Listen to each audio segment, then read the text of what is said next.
Don't Move is the latest horror movie on Netflix, and its dramatic ending offers literal and thematic material to break down.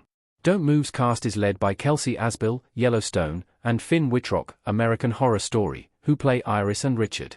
The movie is directed by Brian Netto and Adam Schindler and is produced by horror genre legend Sam Raimi. Its events begin when Iris, a woman contemplating killing herself, is talked off the ledge by Richard, a man who shares his own past trauma. After she decides against taking her life, Richard kidnaps her and drugs her. As far as the greatest horror villains go, Richard isn't the most competent, ultimately struggling to contain Iris. He uses a drug that causes her to lose her motor functions, so Iris spends a significant portion of the film unable to move her body. Regardless, she almost escapes on multiple occasions with the help of others. When Richard finally takes Iris out on a boat to execute her, she tricks him and kills him with a knife and gun. He washes up to shore, and Iris tells him thank you before leaving him to die. Why Iris thanks Richard in Don't Move's ending. Iris has regained her will to survive and live. Kelsey Asbill turns around when she hears something behind her in Don't Move. Thanking the man who's kidnapped and tried to kill you as he bleeds out from gun and knife wounds is undoubtedly a power move, but there's a deeper reasoning to Iris' final words to Richard. Regardless of everything that happened after the fact, Richard is still the man who saved her life when she was contemplating suicide. Not only did Richard prevent her from taking her life, but after everything that's happened, Iris thanks him because he's reminded her of her reasons to live. When faced with death atop the mountain, Iris is willing to surrender her life. However, when she's been kidnapped by Richard and is literally paralyzed, she's no longer in control of her own fate. In this situation, Iris' survival instincts kick in, and she unleashes a new, vicious side of herself to escape Richard's captivity, allowing her to realize how badly she wants to live. By understanding this subconscious survival mechanism, her hope is restored for the future, and she thanks Richard for putting her through such a crucible. Her words also mirror Richard's last words to Chloe. What really happened to Richard after his car accident? Richard kills women as a way of playing God. Finn Wittrock sitting in an office in Don't Move. Richard initially relates to Iris by speaking about a tragic car accident that happened years before the events of the film. He describes the event in multiple, strange ways, examining how that fateful crash changed the course of his life. Iris insults him by saying the crash made him lose his mind, to which Richard rebuts by saying he hasn't gone insane, he's found clarity. He thanked Chloe as he watched her die, as in some twisted way, seeing her dead unleashed some genuine part of himself that he hadn't known before. Following Chloe's death, Richard went on with his life as a sociopathic killer.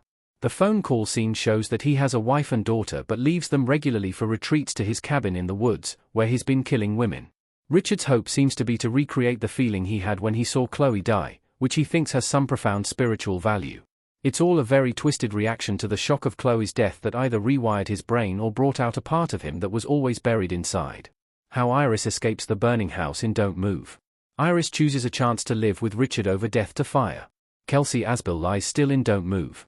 Roughly halfway through Don't Move, Iris ends up in the backyard of a man named William, who finds a way to communicate with her through her blinking eyes and agrees to help her. When Richard arrives, William stashes Iris under his couch. Richard claims to be a man in distress, searching for his wife, but he doesn't realize that the woman he's actually looking for is hiding beneath him. After his cover is blown, he fights and kills Richard, setting the house on fire before leaving. This would have been the end for Iris as, though the police were on the way, they likely wouldn't have reached her or found her in time to save her from the fire. Luckily, she's lying right next to the window blinds and has enough motor control to use them to signal Richard to her presence. Just as he's about to leave, Richard notices her and goes back into the house to collect her. Iris decides to take her chances with Richard rather than embrace imminent death in the fire, once again affirming her will to live has returned. Who called the cops on Richard? The boy at the gas station noticed Iris was in trouble. Cop walking over to check on Kelsey Asbill's car in Don't Move. A police officer finds Richard and Iris outside of his cabin, claiming that he was called to track Richard's license plate number. At the gas station, Iris makes prolonged eye contact with a small child who seems to understand something is wrong, even though he doesn't know what.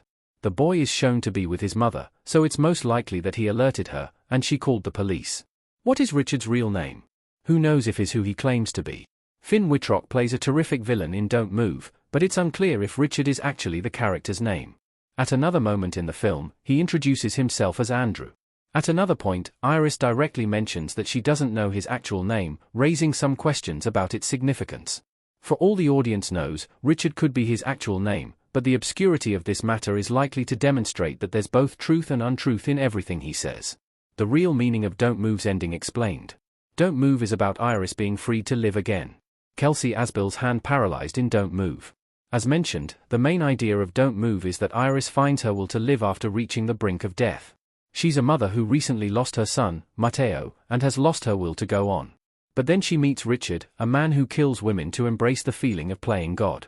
There are important echoes in their stories that allow Iris and Richard to relate to one another, which makes Don't Move's cat-and-mouse game so captivating.